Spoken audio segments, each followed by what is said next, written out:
It's all of these kinds of things. And they were the most explanations proffered by clinical trialists to explain the beneficial effect of an exercise program.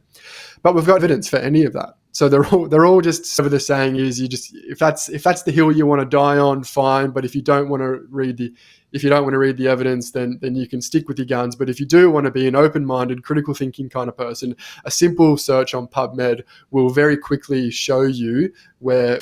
What if I told you you were making false assumptions on what the secret sauce of exercise is? It's a no-brainer that when we issue strength exercise and people get better, that it's because they're stronger, right? Or is it? In this week's episode, we're going to speak with Jared Powell, an Australian physio and soon-to-be Ph.D. who has studied this and published a bunch around this topic. We'll talk about the data out there to support the mechanisms of effect around exercise, and Jared's going to speak to his work on dissecting this information and the challenges he's had communicating it to the masses, especially on social media. We're also going to discuss how you can communicate this and conceptualize this as a young physio or as a physio who is really struggling to figure out what is going on when we prescribe somebody exercise in the clinic. Don't forget that if you're looking to go deeper into these conversations and topics, make sure you check out our community at modernpaincare.com/community. Enjoy the episode.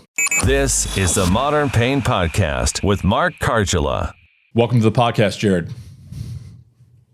Thanks, Mark. I'm happy for you taking some time. We chatted before the podcast. You are a parent of a young 10-month-old who's challenged with sleep, yet you still soldiered on and joined us tonight. I really appreciate your time.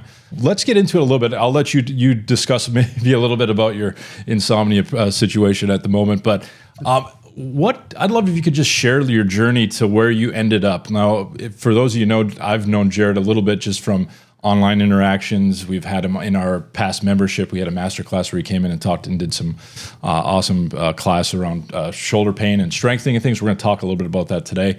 But I'd love to hear kind of your journey, how you kind of started in physio and how you kind of focus things around. I know you're up to some cool stuff as far as further advancing your degrees and your training. So I'd love to hear that. Thanks, Mark. So just as a caveat, I am wildly underslept at this point. I'm attempting to sleep train my month-old at the moment, and we're about 3 or 4 nights deep, and he's resisting. He's a stubborn young man, which I like, and I think that'll be good for him in the future. But right now, I just want him to sleep. Anyway, I love him to bits, and I've got 2 boys, months, and nearly 4. So yeah, I love it, and I love being a dad. So my journey, let's see, I've been a physio now for 12, 30 years. I took a bit of a long route. I went through an exercise science degree and a business degree, and then I eventually did the physio program. I always wanted to get into physio, but for some reason I just did some other things beforehand, and I am happy that I pursued physio and got into it because I do think it's a wonderful profession. Although we have our problems at the moment, I'm still very grateful for physio and the utility and value that I think we provide to society. So I just want to make that clear. So whenever we're criticizing physio and the trends that we provide, it's on the background of us profession. So I think that's important to do. And so I guess I worked hard for a couple of years in private practice. I went straight into private practice as a new grad, and I was worked to death. And that's not me complaining. It's just the reality of it. I walked straight into like 20 patients a week, 20-minute consults, and I was thrown in the deep end. So I had to learn really how to think on my feet and try and solve in inverted commas, people's debilitating aches and pains with a textbook knowledge, like with superficial textbook knowledge of basic pathology and musculoskeletal pain. And then I had to reconcile, why isn't this person's clinical presentation what the textbook stipulates? And that was fun. That actually led to a little bit of a crisis intellectually. And I had thoughts of going back and studying medicine and doing this and that. Instead, I left Australia and I went to live in the United Kingdom for a couple of years in London, as pretty much every young Australian does. And you get to travel around Europe, and it was great. And I worked as a physio as well. And then also whilst I was in London, I got access to a lot of, hearing and clinicians at the vanguard of physiotherapy. So that's where I sort of I got acquainted with Jeremy Lewis's work, who's gone on to become my Ph.D. supervisor, and a bunch of other really great clinicians as well. And then I came back to Australia, and then I decided that I wanted to do a Ph.D. pain.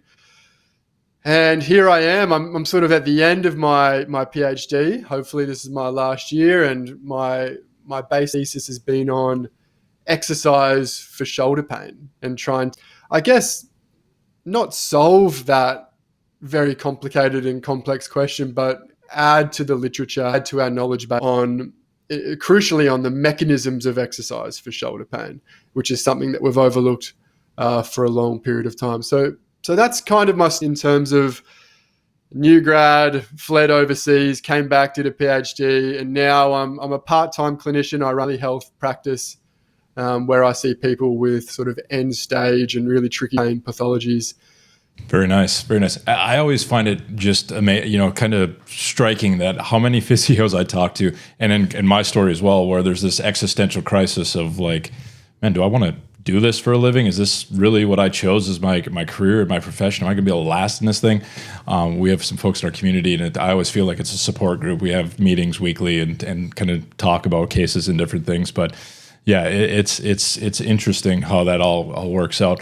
Now, I think having you come on and talk about shoulder pain, I'm excited about it, and especially exercise's role in shoulder pain, because I think there's a degree in physio school where kind of just assume that, we strengthen, we get maybe told some things about upper cross syndrome and different things, and that strengthening is just going to work. And it does work, but there's some beliefs that the mechanism behind it, we think, well, people get stronger, they get less pain, and maybe that's not the case. I'd love if you could kind of unpack a little bit about maybe your journey as a physio and with the thoughts of what exercise meant around shoulder pain and kind of how it's evolved over time to where you sit now, where your PhD is kind of dissecting some of those mechanisms. Exercise, physical therapists, we use physical interventions, right, to help people, be it manual or movement-based interventions. And I think, it's reachable that if somebody comes in with pretty much any, let's say, non-traumatic musculoskeletal condition, a physical therapist will have a predisposition to that person exercise. And that's probably that. We actually have data that suggests shoulder that if somebody comes in for the classic rotator cuff related shoulder pain, rotator cuff tendinopathy, formerly subacromial impingement diagnosis, 99% or more than 99% of clinicians will provide an exercise program of some to that person. But it didn't, because, whilst exercise seems to work, and there's many different approaches which can work without there being one superior exercise intervention confers benefit over another. So motor control exercise, resistance exercise, stretching exercise, range of motion exercise, ability exercise, proprioceptive exercise, you name it, any different kind of exercise or movement-based approach can help in terms of pain. So we see an effect, right? If we test exercise versus natural history, doing nothing, watchful neglect, super, you want to call it, the exercise seems to marginally outperform that, not by a great deal. And so that's something perhaps we'll talk about later, and we might need to confront.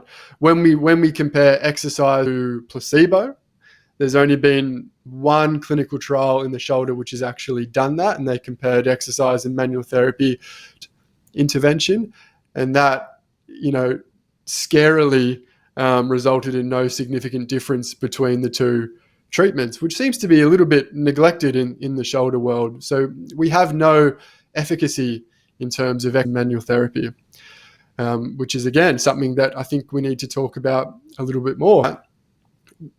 Of all the treatments available to physiotherapists and even GPs and surgeons and sports physicians, exercise seems to be a pretty good intervention. It's low cost, it's available to most people. It sort of makes sense on why you need to exercise if you've got a sore shoulder or a sore knee or whatever. It's intelligible and it's cogent and can understand it. As I said, it's accessible to most people. So I think it's a pretty good treatment when you compare it to surgery, when you compare it to corticosteroid injections, when you compare it to rich plasma injections, when you compare it to a bunch of other things. You can do it at home as well, and that's the other thing. You don't need to be in the clinic 3 to 4 times a week getting a manipulation or a mobilization. So lots of upsides to using exercise. Now, I guess what I'm getting at here is we know there might be a modest effect for pain, marginally. But how does it work, and why does it work? And this is when we start to seek what are the causal mechanisms underpinning exercise program for pain or for any pain. Mind you, and there's lots of great work going on out there for the low back and for osteoarthritis, for people who are investigating causal mechanisms as well. And it's slowly coming into the shoulder. And the stark truth of it right now is that we have no idea how exercise works for shoulder pain. I did a scoping review a few years ago where we looked at the causal explanations which were proposed in the literature for why exercise for shoulder pain. And those causal explanations were overwhelmingly 95% of the time biomedical in nature or biomechanical in nature. We broke it down into 4 different groups, but the common group was neuromuscular. So that's muscle strength, that's motor control, that's changing the subacromial distance in the shoulder, it's flexibility, it's tendon stiffness, it's all of these kinds of things. And they were the most common explanations proffered by clinical trialists to explain the beneficial effect of an exercise program. But we've got no evidence for any of that. So they're all just speculative hypotheses. We've got really no evidence that confirms or corroborates any of those theories. There's, just as I say that, in the last 6 to 12 months, there has been a couple of mediation analyses which have come out, which have actually tried to deconstruct or disentangle how an exercise program might work for related shoulder pain. And there's one paper that came out which shows that a mediator might be reducing kinesiophobia. And so we're seeing that a lot of times in the chronic low back pain literature, but now it's just starting to come out in the shoulder pain literature. We have no evidence that getting stronger is causally responsible for a reduction in pain. So if you give someone a resistance exercise program, it might be logical to think that I'm giving them this resistance exercise program, they're going to get stronger, and that's going to causally lead to a reduction in pain. And I totally get that. Maybe that is the case in the future when we actually conduct some trials to investigate this. But at the moment, we have no real data to corroborate that. We don't know if changing scapular mechanics works. It doesn't seem like it does work. We have had one mediation analysis look at that, and it shows that it wasn't causally responsible for a reduction in pain or an improvement in function. We have no evidence that suggests that changing your subacromial space or acromiohumeral distance for a reduction in pain. So at the end of the day, we've got a ton of different theories. Most of them are neuromuscular in nature. They don't seem to be borne out in the literature. We have some tentative and promising evidence that suggests that exercise might reduce fear of it, which may relieve. As you've been kind of perusing this literature, and I've seen you have these discussions online, and I'm fascinated. I like to lurk because they get obviously somewhat get a little bit, folks get challenged. You know, we get so bought into this theory of like, I get people strong, they get better. And I know Adam Meekins has had some challenges. I've seen him and Greg Lehman go back and forth because Greg, another one like yourself, who's kind of brought up the literature that way. And we really don't have any evidence that it's somebody getting strong that's the mechanism behind why their pain's relieving. And you bring up some of the stuff around kinesiophobia. I think it's fascinating. We see that with core and stabilization, as a lot of the stuff around the holy grail of the TA. That timing doesn't change yet. People get better. Cross-sectional area of the abs doesn't get more, yet people get better with that type of thing. So how's your interactions been with the physio profession, and maybe others too, because we're not the only ones that use exercise? And what do you see as far as like some common issues people have with it? And I think some of it probably, some biases that we all hold. And I'm just curious what your experience has been as you've tried to kind of discuss this literature with the masses. Yeah, so to be clear, person who, before I started to systematically look at the evidence, thought that getting stronger was a crucial aspect of reducing somebody's pain experience. And I went into my PhD under that premise, and that's what I wanted to explore, prove, in fact. So I quickly had to pivot and change my mind, which it really wasn't easy. So I doubted my interpretation of things many times, and I thought it was my fault, not the evidence fault. It was mine that was the issue. And I don't think it was. And now we've started to see that that's really been corroborated across the board. There was a really fascinating out. I forgot the author's name, Nadine Foster. It showed that for osteoarthritis, that getting stronger explains only 2% of the effect of an exercise program for osteoarthritis. So 98% of the effect of exercise unexplained. And yet we're obsessed with this 2% strength, or we have been obsessed. Maybe the pendulum, I hate to invoke the pendulum metaphor, but maybe that's starting to swing a little bit. I don't think it is. We're in our echo chambers online, and I'm not convinced that that's a meaningful sampling of society at large, physiotherapists. Anyway, so my actions online have been, they started out a little bit rocky when some of these things started to come out, but honestly, it's not been too bad because the evidence is fairly inevitable at this point. Like, there's not, and again, to be clear, and I hate making all caveats and statements around, because I don't want to get misinterpreted and strawmanned, and I don't like using the term strawman because he uses it on Twitter, but I really do recommend exercise, and I do recommend resistance exercise. I love it. I do it personally. I give it to patients, and I will do in the future. I am just challenging or subtly posing questions about how and why it might work might be different to our a priori thoughts and conceptions of it. And that's it. And to be honest, 3, 4, 5 years, the evidence has come out so thick and so strong for a multitude of musculoskeletal conditions that it really is sort of hard to argue against it, unless you wanted to, you put your flag in the whatever the saying is. You just, if that's the hill you want to die on, fine. But if you don't want to read the evidence, then you can stick with your guns. But if you do want to be an open-minded, critical thinking kind of person, a simple search on PubMed will very quickly show you where the lay of the land is right now. We appreciate you having those conversations online. I know I always learn when I see you and others. Jeremy Lewis, I know your Ph.D. supervisor often, although he's not as active on Twitter these days, but probably a smart move for him. But I'm curious, if you're seeing a young physio come into your clinic, say, I know you're doing more telehealth, but say you're in a clinical setting, how do you help them because that's a common question we get, like, well, where does exercise, how do I explain it? Like, how do I conceptualize it in my practice? Where do you feel like you would have it sit with a young physio who's trying to figure out, well, how does this all work and how do I use this with patients? I mean, what are your thoughts on how to guide somebody who's kind of struggling with the social media of, well, it's not strength you're improving, but how would you guide a young physio through that?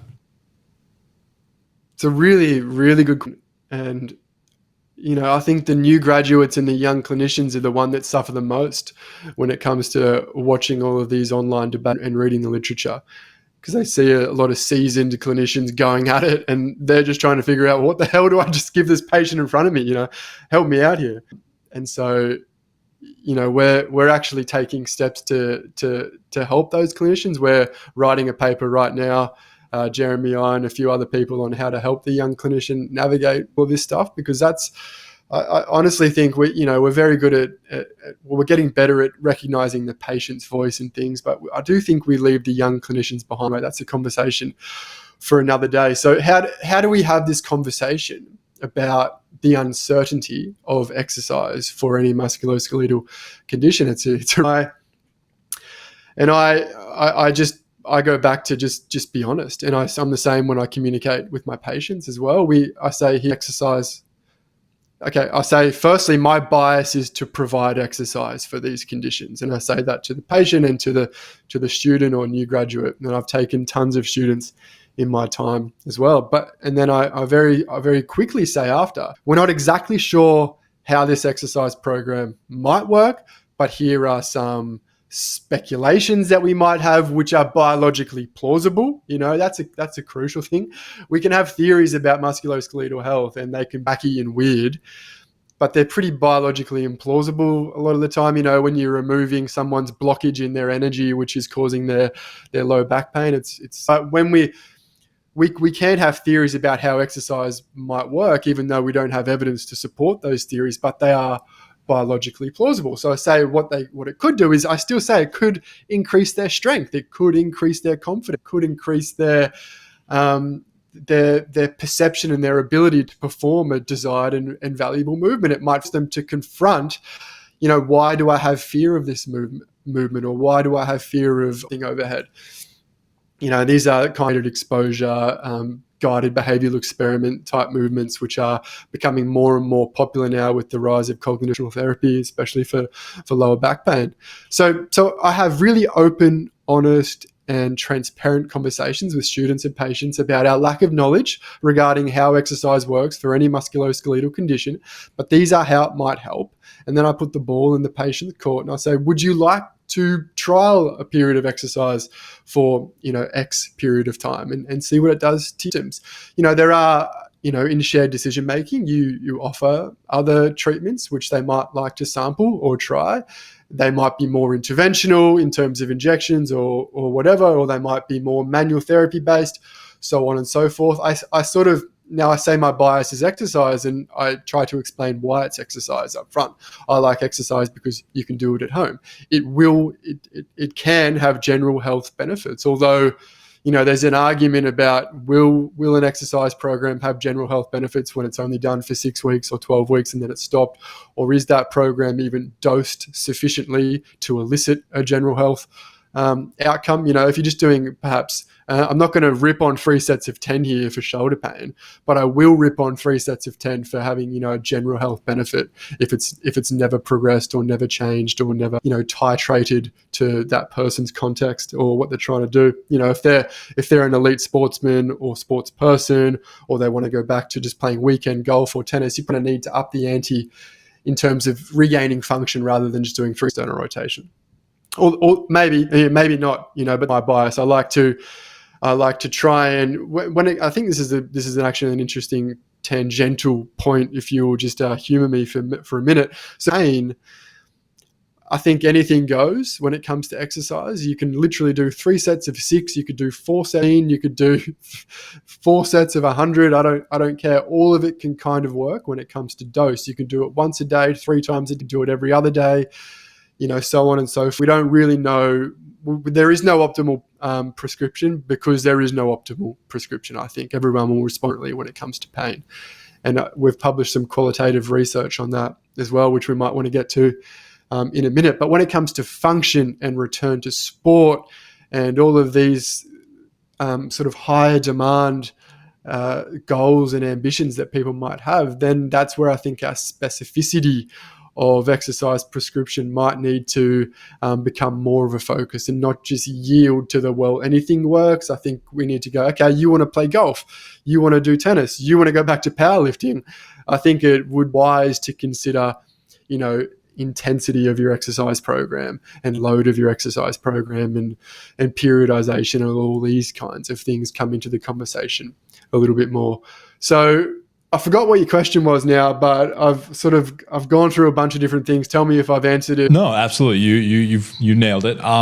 You bring up uncertainty, because I think that's a common thing in clinical practice, and you kind of alluded to it earlier on too, how in school we're kind of taught this kind of, I even posted about it on social media of like, we get taught this kind of black and white. You're going to fill in the A, B, C, or D so you can pass your licensure exam, and it's a very kind of black and white world. And then we hit the clinic where we got a lot of complex things going on with pain. And like you said, exercise, there's just a lot of complex things with mech and all these different things. I would love if you can share how you've learned to cope with that complexity. Because I think it's hard for a young physio to have that conversation of, I don't exactly know, but I can offer you all these options, which I find, I used to think, well, patients are going to think I'm some sort of inferior, intellectually deficient human or physio because I can't give them the exact mechanism why this thing's working. Yet I have not found that clinically. I haven't had anybody say, well, what do you mean you don't know exactly why? I think they understand that you've perused the literature and you've done all these things. How have you kind of navigated that kind of transition from being really desperate for certainty coming out of physio school to now being very comfortable to navigate it and have open conversation with patients? Have you found some things that have been really helpful for you along the way in the journey? And I still don't know if I am comfortable with uncertainty, to be honest. I think that violates a lot of, basic things. We want certainty. We want to know, it's that scientific curiosity that I think we're all inbuilt with. It's wanting to know how and why. And that, for me, finding explanations is the point of science. And arguably, some philosophers think finding satisfactory explanations is the whole difference of why humans are where Homo sapiens are where we are today, and our ancestors, the chimpanzees, are still where they are today. We have a difference in how we see the world, and I'm sympathetic to that. So I want to find the best explanation for somebody in terms of why they might be there, and then why this treatment might person's pain. But I'm kind of starting aware that those explanations might be context dependent. So it might come down to the individual in front of you. So this is where a lot of the work from the causal dispositionalism and Roger Carey, I think you've had on the show before, has really been helpful for me in trying to understand that, well, if causation is scientific, then that changes the rules of the game. Like we're not with this whole Humean notion of causation where a cause always necessitates an effect. It depends on the context of the individual scenario that you're in. That's the causal dispositionalism, and I'm saying that's true. That's the philosopher of scientist job, but I'm sympathetic to it, and I think it explains a lot of what we do in physiotherapy. So when I look at musculoskeletal healthcare through that lens, I'm much more uncertainty, because I know that we can trial some things and there might be error associated with that, and then we can error correct, right? Which is the whole point of science, some might say, and that might help us make progress towards achieving some outcome like a reduction in pain or getting back to sport like that. So, and there's another really important saying that I hold dearly to me now, and it was introduced to me by Natalia Costa, who has done a lot of work in uncertainty in the literature and fabulous researcher. And I highly encourage you to read her work. And I've had a podcast with her on my podcast, and I'll give that a plug. She told me that exercise uncertainty does action. So we can be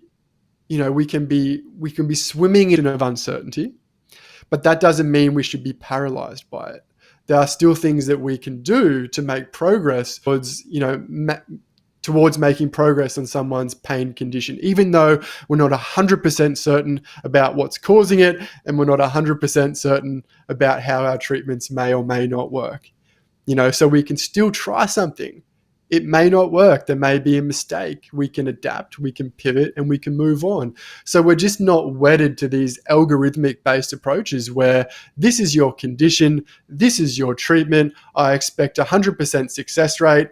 If it doesn't work, then it's all psychosomatic, it's in your head, or we need to refer you to a chronic pain specialist to get all those nerves severed in your spine or in your shoulder. So that's how I navigate uncertainty. I'm still terrified of it, but I guess, reading a bit of philosophy and reading the work of people like... Yeah, no, I enjoy that. I think, it's where we think critical thinking, clinical reasoning skills too, to navigate that too, to where you have, you lean on a lot of the work from like Mark Jones and others and understand some of the philosophy that underpins our pursuit of certainty, and a lot of it around causation. And we'll link some of the cause health stuff in some of the articles that you mentioned, because I do think those are good reads for folks to kind of wrap your head around it. And you're a great example of somebody who's found a way to be comfortable in that uncertainty. Doesn't mean you like it, but I would prefer to have it very black and white. I mean, it might get boring if everybody was black and white and you didn't have to like really, think and kind of be nimble on your feet as you work with people. But it's finding a way to be comfortable with it. I'd love if you can touch, you mentioned a little bit about some of the qualitative work that's been done around this stuff. And I think the patient's voice, and you already talked about that a little bit, of how that's kind of been somewhat a missing piece around, exercise and pain, and probably just pain in general. I'd love if you could touch upon some of the qualitative work that has incorporated the patient's voice and perceptions around what we're doing, and maybe around strength and pain, but maybe some other things that you found helpful. Yeah, so we just published a qualitative paper last year, I don't know, when is it? January. Okay, so in PTJ about the perceptions of people with lived experience of rotator cuff related shoulder pain on how or why exercise helped or didn't help them. So, the classic way of determining causal mechanisms is via quantitative research, specifically by causal analysis. And that's very important. But nobody has asked before, as far as we're aware, people with pain doing an exercise program, why do they think it helped them, or how do they think it helped them? And so we took a group of people with shoulder pain, with a history of shoulder, and we asked them, how do you think exercise helped you? Fascinating. So the causal mechanisms they proposed were what clinicians might think. So it was muscle strength. That was the number one reason why they thought they got better with an exercise program. When I say number one, it was the most common. But patients were actually much more willing to propose psycho-emotional mechanisms to explain their improvement with exercise, and not just say muscle strength or biomechanical. So many people who said strength also said, well, it made me feel more confident and it reduced my fear of doing it. And so when we compare that to the clinical literature or the trial literature, as I said at the start of the podcast, 95% of their explanations were biomechanical in nature, and only 5% mentioned the word psychological or psychosocial. So patients are much more in tune with the fact that their psychology and their emotions might be underpinning their exercise as well. And they also suggest, people just think exercise is good for them. It's like eating a nutritious meal or quitting smoking or not, getting drunk every single night or getting 8 hours of sleep. It's a truism, and that exercise is good for you, right? And so they think that, just by engaging with exercise, it's going to make them healthier, which may lead to a reduction in pain. And all of that sort of made sense to us researchers when we were doing the coding and the analysis of these interviews. But the real difference of this paper is that we weren't just interested in the causal explanations and the causal mechanisms. We were interested in what were the conditions, the clinical conditions that promoted or inhibited mechanisms. All right. So what were factors that may have actually inhibited muscle strength from causing a reduction in pain, or inhibited psycho-emotional factors causing a reduction in pain? And these were super important. So things like developing a strong relationship was the foundation for any improvement with an exercise program. And if you didn't foster a strong therapeutic relationship, then it didn't really matter what your exercise program was, because those mechanisms weren't going to bubble to the surface, because they wouldn't do the bloody program, or they would go and see a different therapist. So that was crucial. Another clinical condition was the perceived individualization of the exercise program, or the tailoring of an exercise program to an individual presentation, and not just being with a cookie cutter printout of 10 exercises that they had to do three times a day. They wanted an individualized program that was fit for their purpose, that was going to get them a specific goal. So that was another crucial condition. And another one, which might make a lot of sense and seem obvious, is that it's got to work, and it's got to work quickly. So if these exercises, they're still plodding away after 12, not doing anything, then those mechanisms aren't really going to be activated to lead to a reduction in pain. So that's what we found. We found that exercise, most people had a positive exercise, but that was a conditional success. So there had to be a strong therapeutic relationship, an individualized exercise program, et cetera, et cetera. If those conditions were partially or fully satisfied, then that promoted the mechanisms of strength, psycho-emotional factors, and the general health benefits of exercise to produce a reduction in pain or a return to meaningful activity. So that's a quick summary of our qual paper.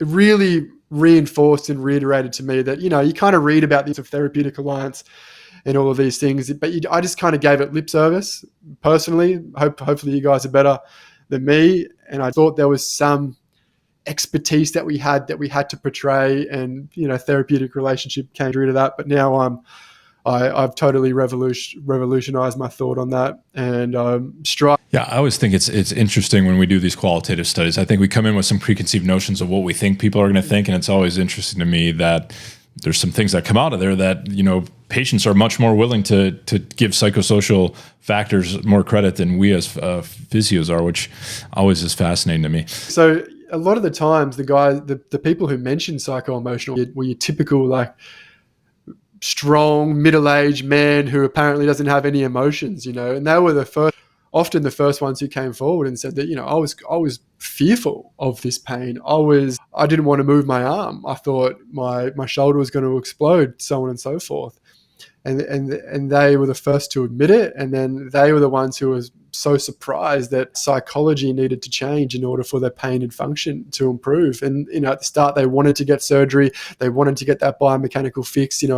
Some of them were like engineers and really structural type people who deal with maths and physics, and they want certainty because that's what maths and physics gives you. Well, actually, physics doesn't. And there's lots of quotes on that from Einstein and Feynman, etc. But maths does, right? But when it comes to health science and medicine and physiotherapy, there's uncertainty. Anyway, they were really surprised to learn that it was their psychology and their emotion which actually was the force that drove their positive outcome with exercise, and not some other structural or biomechanical variable. So that was really fascinating for me to bear witness to. No, absolutely. You would think the last people would be the middle-aged men where, we're anything beyond just the meat and you're just getting stronger and, can't go wrong getting strong, which, not a bad thing, of course. But I'd be curious because, expectations drive a lot of things too. We know, especially like conservative rehab around rotator cuff tears, I forget the authors, but where, what predicted success with conservative management of rotator cuff pathology was a person's expectation of what success might, or if they're going to be successful with conservative rehab. I'd love to hear, because I know, having a shoulder expert like yourself on, it's a common discussion that, are either in physio school and doing their clinical rotations and early career clinicians. We all struggle sometimes having these conversations around, you have a patient coming in who's got a rotator cuff tear, be it partial or full thickness. What have you found successful in your practice to start navigating those discussions to get people to maybe shift expectations, or maybe at least give you the opportunity? Because this is where I think some of our work with behavioral experiments and things where we can, not try to talk them into, have them put them in situations where they can see and movement can help and maybe shift their belief. I'm curious what you found successful when you're trying to navigate some of those tough clinical scenarios when patients might come in with varying degrees of expectations when they hear they got a rotator cuff pathology. That's the work of Rachel Chester, who published that in BJSM a few years ago. Expectations and self-efficacy, what's predicted a better outcome, and that was revolutionary work from Rachel. Only been corroborated since then.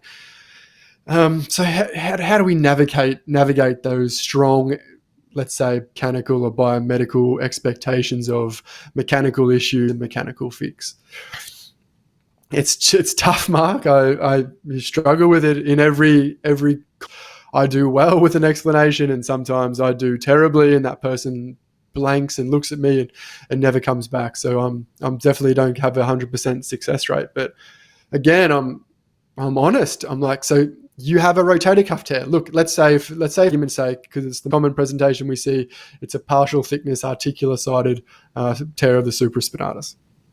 And we can give some of the percentages and say you're in your 60s, 30-40% of people in their 50s and 60s and perhaps more will have a presentation to you in terms of a rotator cuff tear. They may or may not have pain. If we were to take an MRI or an ultrasound of your opposite shoulder, there's a strong chance that it's going to look pretty identical to the shoulder that's currently experiencing symptoms. And we actually have data where they MRI'd both painful and non-painful side of people, and they showed that it was exactly the same structurally in terms of cuff tears, bursitis, AC joint issues, labrum issues, the type of acromion. The only significant difference was a full thickness cuff tear.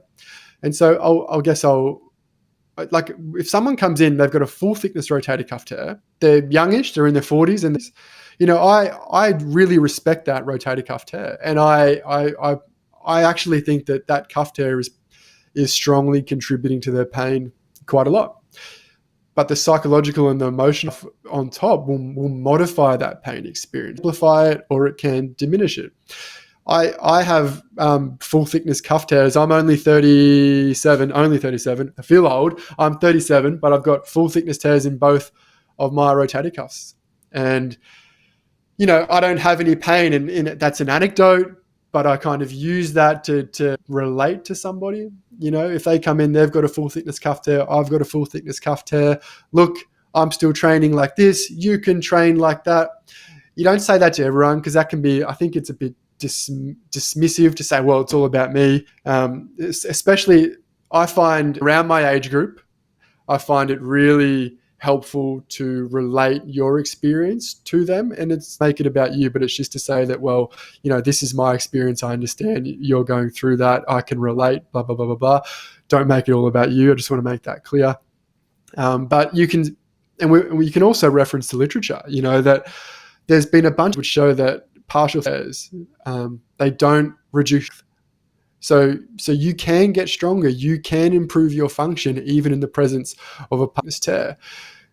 Typically, the bigger the cuff tear is going to be, the more of an impact on shoulder strength. So you might not want to go down that pathway if they've got a full thickness cuff tear, but you can say that you can have a fully functional shoulder in the presence of these cuff tears, and then you go out in the gym and you try some stuff. You get into positions, and this might not work well on a podcast. Maybe you can see the audio a little bit. So they might be doing a traditional chest press when they're on the ground with a dumbbell doing a chest press, and their shoulders abducted to 90 degrees, the classic position that we see. But if you just drop that range of motion slightly to 45 degrees of abduction, you'll find that their pain and their strength will go. If you come down to a neutral position, so you do like a neutral press with their arm tucked in by their side, they're as strong as the other side. So you can sort of shift the conversation and be, well, you might be a bit painful and weak in this position, but that doesn't mean you're weak in general. You're still really strong and capable in a lot of positions. And so our aim might be to get you back to being really strong in that position, and I believe that we can. But I just want to reinforce to you that you're not a fragile and weak person in general. It's position. It's dependent on the sensitivity of your shoulder at the moment. Same thing with doing a full push-up. You can modify that and change it to a partial fuller push-up or a wall push-up. Same with any movement. Identify, and this is going to sound like very exercise experimenty again, and I'm a big fan of it, identical movement. Modify any variable that you can. That can be physical, that can be psychological, that can be context. And then get that person to confront that prediction error, perhaps, or expectancy violation that they're going through. And I just love seeing those moments where somebody has a preconceived limiting belief on what they can and can't do. You experiment with some movement, and you see the light bulb go off in their head, and it's such an amazing thing. And so, I guess for me, what's the famous saying? To a person as spaghetti is to a brick, or something like that, where you can talk the crap out of someone in terms of education and say, don't worry, everyone's got a cuff tear, I've got a cuff tear, the prevalence is this, and this. It's kind of meaningless. And then I think a lot of it comes out when you get out to the gym and you actually show them what they can and can't do with, said cuff tear. And I think that's where a lot of the magic happens. Totally agree. And I love those moments too. And I love, like, that has made tinker and experiment and do things all with, good education and good reasoning behind it, and being able to, still manage therapeutic alliance and expectations and stuff. But that is fun when you see those light bulb moments go off and you have that patient unpack it, and, again, letting them kind of explore what just happened compared to what they expected going in, and having that kind of behavioral experiment go in a good direction. I love your answer too. I mean, you show great humility and authenticity as a physio. I think there's this belief, like, Jared Powell's going to be a Ph.D. and he's, the shoulder physio. He must just get 100% of his patients must just honestly recover, and they have these amazing outcomes. That's just not the reality of human beings, man. I mean, I always am more skeptical when somebody says, "Oh yeah, all my outcomes, man, it's amazing." And not a lot of people doing that anymore, but there are some folks where kind of put this kind of highlight reel thing out there. So I really appreciate your humility with that and your honesty with it. That really resonates with me. I think we're tinkerers. I think physios are tinkerers. I think because we have incomplete information. We don't, like, pain is a subjective experience, right? Surely that's not controversial to say. These days, we don't have access to that experience. We have a third person account of it based on what they tell us. And so because we have incomplete information on their experience and also how the hell our treatments may or may not work, we've got tons of incomplete information there. We have to try stuff. We have to conjecture a solution, and then we have to run an experiment. This is the classic hypothetico-deductive approach to clinical reasoning, where you might have a hypothesis, you test it, and then you check the outcome, and then you tinker with it. And I'm fully at peace, and I'm not too stubborn or egotistical to say that we're tinkerers. And I read that. And actually, if you read the book of Carr and all these philosophers of science, they think science is tinkering as well. It's trial and error.